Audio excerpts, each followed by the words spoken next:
when the growth look good on you, best believe they wanna screw now. I've been trying to climb, devil threw me in the dark. Baby, don't be insecure, you can still go make a mark like blow. Could never let them drain my soul now. Blow. Table turning like doorknobs, wow. Blow. I think I'm about to set sail. I'm a walking, living legend, walking with my chest out. Life keep dealing me cards, I keep fitting in love. Guys, we're back. We're back. G, and we're back in the bloody building again. Guys, as you can see, scroll across the bottom. Make sure you smash that subscribe button. If you haven't already, make sure you hit that like button. Please. We are back with another post-match reaction review. Liverpool, yet again. I keep saying it. I keep telling everybody I don't allow Liverpool to ruin my weekends. I prefer not to, if I'm being totally honest with you. I don't see the point, you know what I mean? Especially with how this season has gone, with everything that's obviously been going on, with the way that Liverpool have been playing. Liverpool got Liverpool's cherry got popped yesterday. Pause. That was a funny one. Obviously played against Bournemouth yesterday. Lunchtime, early kickoff, first kickoff of the weekend in the Premier League. Another defeat. Another defeat. And here we are again talking about Liverpool and, you know, their performances this season. How Liverpool just can't seem to get themselves up for big games. And, you know, shout out my boy Roms. You know, I was saying it to him. You know, I put out a tweet yesterday, you know, just talking about the show. Obviously, it's called Back to Life, Back to Reality. And it's back to reality, man. I feel like, you know, if anyone knows the song, you know, I feel like that should be our theme tune, you know, for the season, you know, especially the way that we've been playing and stuff like that. You know, it's just been, yeah, it's just been one of them kind of seasons, man. And I think even when, you know, when we look at Liverpool, we talk about Liverpool and stuff like that, you know, are we surprised? No, not really. If I'm being totally honest with you, it's like I saw the result, you know, I came back, you know, I had a good weekend, man. You know what I mean? Guys, like I had a chilled weekend, you know, it was good vibes, you know, good vibes all around. And then I come back home and then I see the result and I was just like, heh, you know, and that is a small indictment of what, you know, of how Liverpool have kind of been this season. And also just the sheer fact that I'm not even surprised at a result like that, you know, that should, you know, that screams volumes first and foremost as to where Liverpool are at this current moment in time. But also that should be a worry. The fact that most people, well, not most people, but, you know, people I'm seeing, you know, talking about the game and stuff like that, you know, they weren't really surprised. And, you know, that's not something we should be saying. I shouldn't be coming home, you know, and we shouldn't be looking at the game, coming back and saying, yeah, you know, Liverpool lost to Bournemouth, 12:30 kickoff, you know, in that white, ugly kit that I don't know why we decided to even endorse that. But cool, here we are. And we lost. And people are, you know, like, yeah, you know, we kind of saw that coming. You know, people were a little bit nervous almost heading into this game. You know, not the majority, of course. At the end of the day, we're facing bottom of the table. At the time, you know, bottom of the table, Bournemouth, and we're coming into the game and we're saying could be a tricky one, you know. And no disrespect to Bournemouth, but yo, we slapped them 9-0, you know, at the beginning of the season. You know, I know that was early. I know that was under Scott Parker, different management and all these kind of different things. And I also wasn't really expecting for us to slap them 9-0 either. But at the same time, you come off a 7-0 victory against your arch rivals. You know, one of the biggest games in world football, Liverpool versus Manchester United. I expect you to come into this game with a lot more application. And I think that's probably the key word, is that the players didn't have any, you know, real application, you know, behind that kind of performance, man. You know, you're looking, you know, we talk about the lineup, back five, you know, it's a strong back five. So let's not even go down that route of, you know, I'm usually the first person to talk about Klopp and tactical decisions and stuff like that. And I've seen a few people talking about, you know, the lineup and stuff like that. I can't even get onto. I can get onto Klopp for his in-game management, which I've said we all know is shit, it's crap. You know, it's easy to do in-game management when you're 5-0 up. It ain't hard. Do you know what I mean? You take off anybody. Heck, he was bringing on all people like Curtis Jones.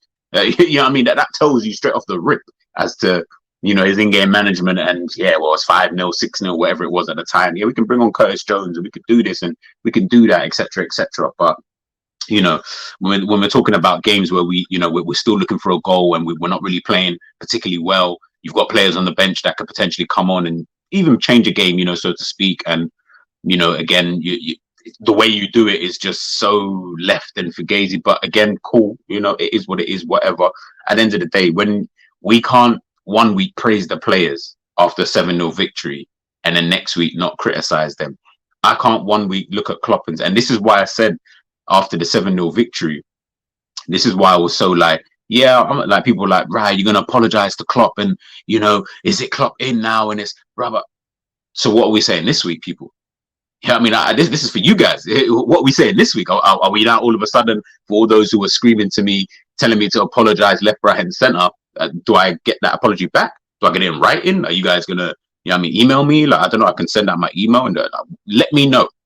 Let me know how you want to kind of play this, because the reality is it's the same team, it's the same manager, it's the same players. Do you know what I mean? The lineup, he had Fabinho with Stefan Bajcetic and Harvey Elliott, and there people saying, oh, I don't really know, and blah, blah, blah. We got a game against Madrid.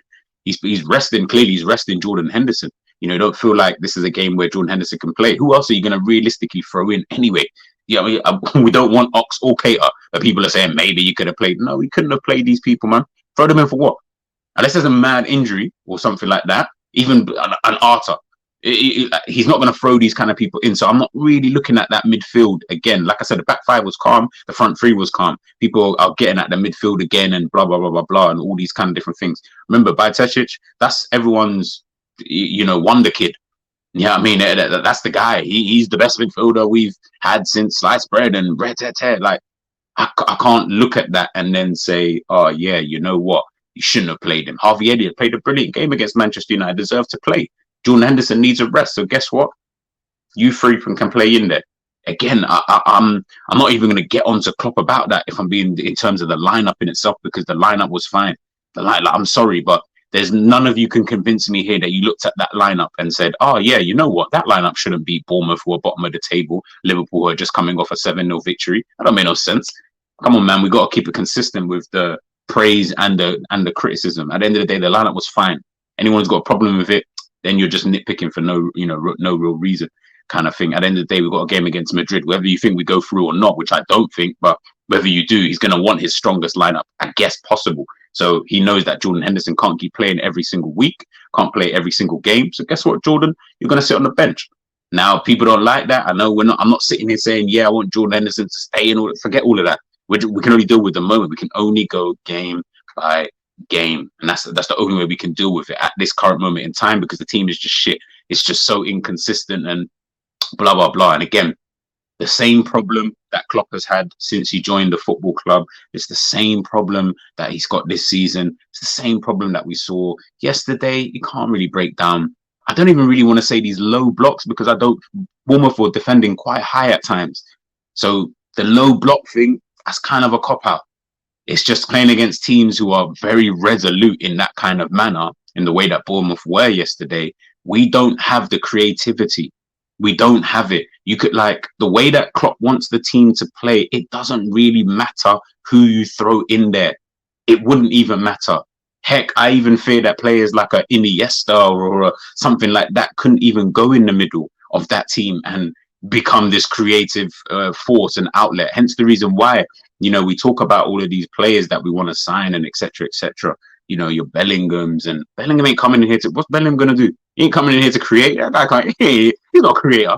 He's not coming in here to, well, you think Bellingham would have played in that game and that game would have been different? Come on, people, man. We've got to understand the way that Klopp wants the team to play. It goes one of two ways, literally. Last week, it goes that way. Again, obviously coupled with the fact that Manchester United just completely fell to pieces. And again, there were points of the game, when you analyze the game properly and you look back, there were points of that game where you're like, oh, yo, if they score this, Fernandes misses that header, should have scored that. The Casemiro disallowed goal, maybe he scores that's 2-0 straight away. Or it goes the way of where it was yesterday, which is we lose 1-0 against Bournemouth. And again, I don't want to take no credit away from Bournemouth. I thought like Bournemouth actually played okay. Do you know what I mean? They didn't even play, too badly. But, I look at things like this. comments from Trent Alexander-Arnold, yesterday. I think looking back on it now, they probably wanted it more than us, and that is something that is unacceptable, and we need to make sure this kind of thing doesn't happen again. Application, man. It is just now it's coming down to the point where it's like, as I said, as much as we can criticize Klopp, and again, in-game substitutions is crap. Your tactical kind of awareness and all these kind of various different things, I've not rated anyway, kind of thing. But again, when things are going right, it doesn't look so bad. Yeah, we laud him, as we should do, to be fair. We laud that kind of, yeah, we play like this and we take risks and all this kind of bullshit. Yeah, cool, that's fine. But then when we come to yesterday, when we need our manager to be able to just, think on his feet and maybe try something different and maybe play in a different way and etc. It doesn't happen. And when it doesn't happen, I can only look at him, but then I can also look at the players. And again, as I said with Trent Alexander-Arnold, what he just said there, clearly that's a case of application, man. It's just a case of application. You guys didn't want to apply yourself as much. You didn't want it as badly as you wanted that game against Manchester United. We didn't see a 7-0 win, but you wanted to win. Forget the score, forget all of that score stuff and but the 7-up bullshit. That's all bants. Yeah, I hear that. I fully hear that. But you can't then turn it out this week against Bournemouth and lose 1-0. Like, how pathetic is that? That is pathetic. Like that's so pathetic. And this team don't deserve top 4. But again, you beat Manchester United 7-0. Like, you can't say nothing wrong. You get what I mean? And at the end of the day, it's right in a sense of the bantering and stuff like that. But this is Liverpool, as the title of the show says, this is Liverpool's reality, man. This is Liverpool's reality this season. For some weird reason, cannot get themselves up for these kind of games. We saw it. We beat Manchester City. We then went 1-0. We then went on to beat West Ham. Struggled, but we beat West Ham 1-0. What happened? We lose back-to-back games against Nottingham Forest and Leeds United, or the other way around, whichever way it went. We lose those 2 games. We've lost to Brightons. We've lost to Brentfords. We've lost to Wolves. We're now losing. Like, come on, man. Like, it's just becoming just too pathetic, man. Like, way too much pathetic. And, even as I said about the whole, creating chances things, a stat put out of the 4 Liverpool midfielders on the pitch yesterday, there was a total of 0 chance created between, like, Thiago's not coming in there and changing that. Thiago's not a creator. I know people are saying, man, we miss it. And you knew this, and it's going to sound like I'm getting on to people, but at the same time, I'm always someone, and you guys know, watching this and listening to this, I just remain consistent. But it's not even about me remaining consistent. It's about everyone remaining consistent and not going over the top or under praising certain kind of things. Like, everything is context. Context is so key in football. And if you ain't got it, then things will always look like, yeah, well, this person is this and that person is that and blah, blah, blah. Mo Salah missed a penalty yesterday. All of a sudden now, Jesus Christ. Now I'm seeing the whole thesis on everyone saying, well, why isn't Milner taking a penalty? He was forget all that's excuses, man. Forget all of that noise. That is just noise. How's everyone turning around saying, yeah, Milner should have taken a penalty? What do you mean Milner should have taken a penalty? That doesn't make no sense. Mo Salah takes the penalty. They've agreed on Mo Salah taking the penalty. Everyone was fine with Mo Salah taking the penalty. If he had scored, no one would have said anything about Mo Salah taking the penalty. Forget James Milner being on the pitch. Mo Salah's on the pitch. If Mo Salah's on the pitch, doesn't matter if Milner's on the pitch. Doesn't matter if Fabinho's on the pitch. I saw so many different people, and everyone knows who they are. If you said it, then I'm talking about you, and I'm talking to you. I'm seeing bare people talking about all of this. I'm like, oh, I don't understand. Mo Salah's the penalty taker. He always has been, always will be. Yeah, do you know what I mean? That will only change if he's not on the pitch and Milner's on the pitch. Or if they decide in a game, maybe Milner should take it. But that's not going to happen. Mo's on the pitch. He's the goal scorer. He takes the penalty. He missed. Who cares? He missed. That shouldn't have been our only opportunity to be able to get ourselves back into the game. Now, we were unlucky in certain cases. Van Dijk had that header that was cleared off the line. He's one. Again, his performance yesterday was very, well, I don't even know. It was like a weird performance yesterday, because I don't even think the back 5 were rubbish, so to speak. I did think Solanke was giving him a little bit of trouble back there. Big, tall, strong, fast, pacey, kind of striker. Likes to get in behind, but can also play to feet. Is always and is also a bit of a target man. And it's like, that kind of troubled him and kind of unsettled, him and Konate a little bit. Not enough, not loads. Again, it's not even like they played so poorly. I'm not even looking at them and thinking, yeah, you guys played so poorly. But, one of the things that I kind of looked at, and this is obviously Trent Alexander-Arnold, but if you look here, possession lost 27 times. Now, if we go back and you look at a lot of our previous games, that's that number, not 27, because I don't think he's done that much before. Well, to my knowledge, he hasn't done that kind of before.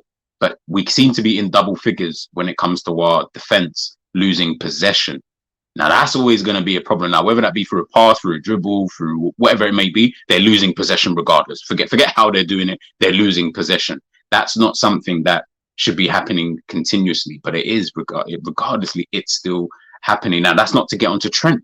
Again, I'm not here to really bash anybody, to be honest with you, because it's a collective.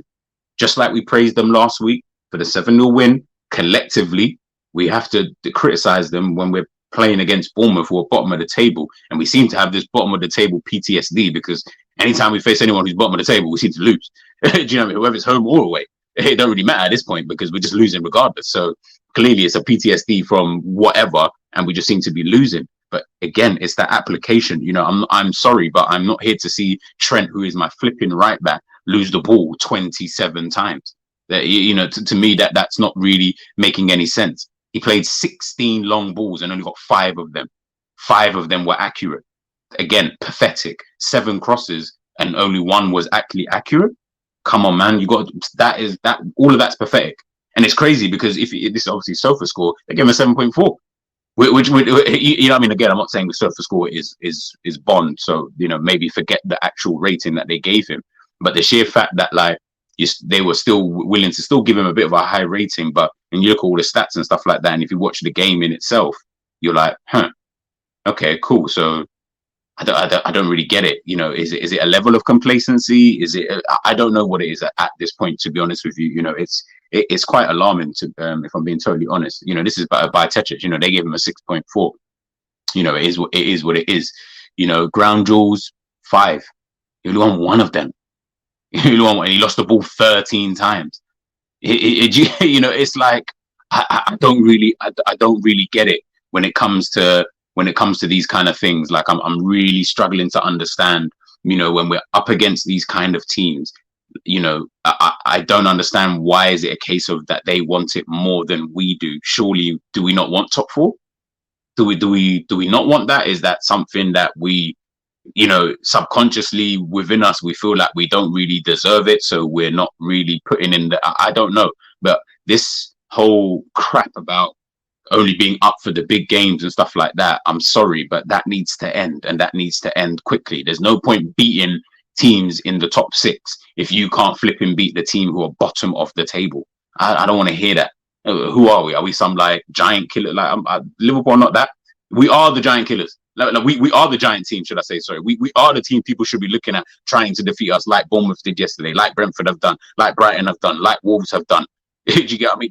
We're the actual team. So why are we coming against these other teams and it's panning out like this? I'm really not understanding. If we look at the table, let me take off this banner for you guys here. We're looking at the table. Liverpool are 5th. And at the time of this video, Newcastle were winning 1-0. I don't know how that game has obviously ended. It will end obviously by the time I post out this video. So if Newcastle win, they go above Liverpool, into 5th place. If Brighton win their 2 games in hand, Brighton then go above us. Then we're in 7th. So then does it look so rosy? Yes, points wise, of course, points wise, you look at it and think, we're still in a race, which we are 100%. Liverpool are in a race for top 4, but it's just too pathetic, in my opinion, that this team is continuously going through these kind of play well. And again, I'm not saying you can't play badly. Of course you can, man. You can have these kind of one-offs and stuff like that, but I've not really even been convinced in this little run that we've had. I think that the only plus points, which I've mentioned many a time, is the fact that we keep getting clean sheets. Yes, 100% get the clean sheets so as to breed confidence and, blah, blah, blah. But then we come here and it's like, even if you look back on the games again that we've won in this run, Everton, big game, Merseyside derby, the players are going to be up for it. Newcastle, we're challenging them for top 4, another big game away. Just before the Real Madrid game, it's going to be a big game. Manchester United, big game in itself. What happens Crystal Palace against a team who are, fighting near the lower end of the table? We draw 0-0. What happens against Bournemouth yesterday? We lose 1-0. It's like we cannot get ourselves up for these types of games. I don't quite understand, and it's just annoying watching Liverpool, sometimes this season. And if you look here at our fixtures, coming up, this is after we got Real Madrid next, obviously in the Champions League second leg, and then after that these are our next 3 games. I only picked these 3 because they just happen to be our next 3 games.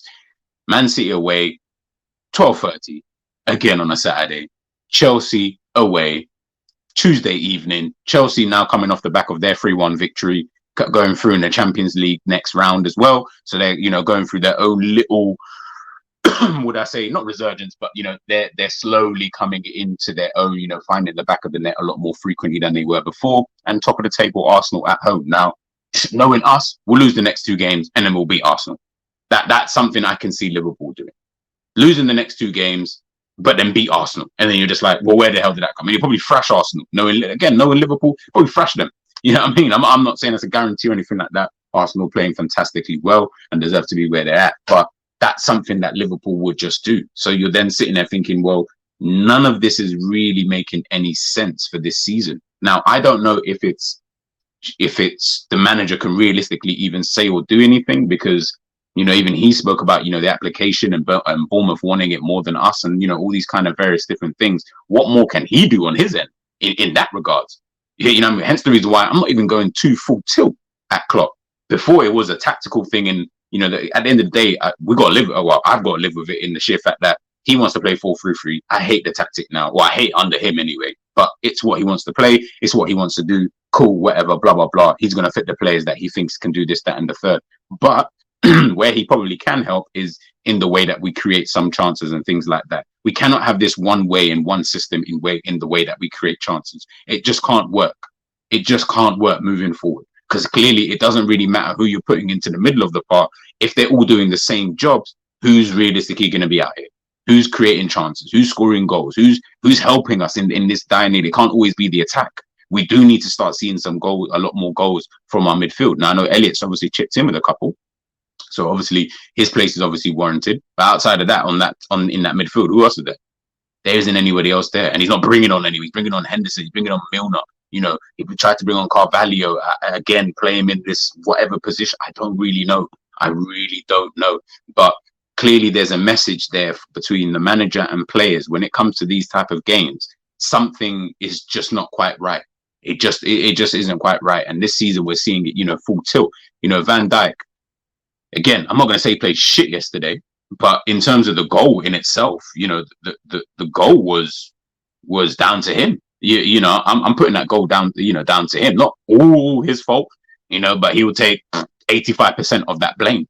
Do you get what I'm trying to say? Still, obviously, a fantastic defender. Still, Virgil van Dijk is what it is. Blah blah blah. He can have off days and whatnot, but I just feel like with Van Dijk this season anyway, what we're seeing with Van Dijk, and we saw a little bit last season as well, but this season specifically, what we're seeing from him, yes, we can say the midfield not helping out, not protecting and stuff like that. And again, that will contribute to some of his performances, that will contribute to certain things potentially happening in the game, etc., etc. But just he himself, this, and I hate using this term, but it's the only way really I can kind of describe it. This kind of aura that he did have about him when he was in the back there, it's just seemingly gone.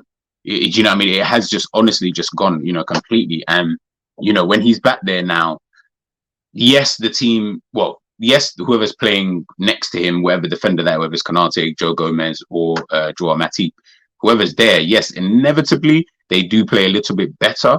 But you're not really confident. It's just the best that we've got at this current moment, but also just in a general sense, it's the best that we've got. So because it's the best that we've got, we're still using the last 3 years that, Van Dijk, he's been this, that, and third, and blah, blah, blah. He's also spoken about his tiredness, World Cup, all of these other various different things. Who knows how next season is going to pan out? I don't care about next season. I'm more focused on this season. Do you know what I mean? And this season, it's just not quite right, man. Honestly, like it's just annoying, constantly talking about, It's like I knew we were coming back here. I just knew we're gonna get slapped back to reality. All the banter, all the jokes, all the talk. It's like we just wasted all of our goals in that game. Should have spread that out, man. Maybe 3 in that game, 4 in that game, maybe 4 in that game, 5 in that game. Save 2 for 2 for yesterday, kind of thing. But clearly we didn't. Mo Salah then missing the penalty it just summed up the day. It just summed up the day. Did you get what I mean? His performance wasn't really that good, if I'm being honest with you. I didn't feel like he was able to really get himself too much into the game. If I'm being particularly honest, Cody Gakpo, Darwin Núñez, I thought that was probably the first time. Well, one of the first, only a few times, only a handful of times maybe I've seen it this season. But that was one of those games where I watched Darwin Núñez. I was like, you ain't doing shit. Like, you ain't like this chaos thing. If you're not providing that, you're definitely not a goal scorer. So if you ain't providing the chaos, bro, you need to come off. I know people were moaning about him and stuff like. I was like, yeah, you need to I need to stop seeing your face on the pitch, man, because you're starting to jump. Like you're not doing anything for me right about now. But again, the whole front three was like that. You know what I mean? Again, like I said, with the way that Bournemouth set up, it wasn't even like they were set up too much in a low block. They were defending quite high, and they were kind of actually. At times they were defending high, but then at the same time they would sit a little bit deeper so that it wouldn't leave any space, obviously, in behind for your Mo Salahs, Darwin Núñez to obviously run into. But when that happens, my issue with Liverpool is that you don't have a plan B. And because you ain't got that plan B to be able to do something else to be able to fashion yourself chances and things like that, this is the kind of end result. You can throw on all the strikers in the world. You can throw on your Diogo Jotas and throw on Firmino, throw on everyone. It wouldn't have made a difference yesterday because it wasn't going to hit a barn door. Do you know what I mean? So, it is one of them kind of things. It is one of them kind of results. At the end of the day, it's not a Liverpool, as you can see here, as I said, with the table, Liverpool obviously still currently in 5th/6th position, depending on how the Newcastle game goes. So, they're still in a fight for top 4. So there's nothing really to get too overboard with, in terms of the race for top 4. But again, this is to just snap everyone back to reality and understand this. Forget what we saw last week. This is Liverpool this season. This result here, this epitomizes Liverpool this season. This is what I know of Liverpool. This is why when I saw the result, I was like, yeah, well, Liverpool back. Yeah, I mean, forget the 7-0 last week. That was just like a freak result. Yeah, I mean, I don't see us beating Man United 7-0 ever again. Do you get what I mean? So, we might as well savor that whilst we still can. But that game yesterday, for the rest of the season, I see more of those. I see more of those kind of performances, against these kind of teams, because for some weird reason, we just can't seem to get ourselves up for these kind of games. So, it is what it is. We've got Real Madrid at the Bernabeu, in the week. I mean, I wasn't optimistic before the first leg, regardless, to then lose 5-2. Now you got Real Madrid, away. It is what it is. Knowing Liverpool as they are, they will come back to some type of miracle and we'll do this, we'll do that, and blah, blah, blah. And people will say we're back and yesterday was just a blip and, all of these kind of various different things. But at this current moment in time, when I'm looking at Liverpool, someone asked me last week, do you think Liverpool make top 4? I don't know. I really don't know. I think the only way Liverpool would make top 4 is the other teams failing in what they do. So Spurs, Newcastle, Brighton, Man United, all of those kind of teams in front of us, if they start performing at a worse level, then yes, I think Liverpool could make top 4, but that'll be just more by accident more than anything. But, we'll wait and see. We'll wait and see, man. It's just one of them kind of things, man. Honestly, it's just one of them kind of things. But, that is my post-match reaction. Guys, let me know who do you think played well? Where do you think we need to improve, in terms of in these kind of games? Where do you think Liverpool need to improve to be able to, get themselves out of this kind of muck when they're against these kind of teams? Let me know. Let me know in the comments. Make sure you check out the Jerry James show. Make sure you check out Rom's first show, new show, should I say? Sorry, came out the other day. Rom's Knows Bets. So make sure you guys check that out over on the Jerry James show. Make sure you check out my boy Ish as well, the Equalizer. To be honest, I'm G, man. I'm out.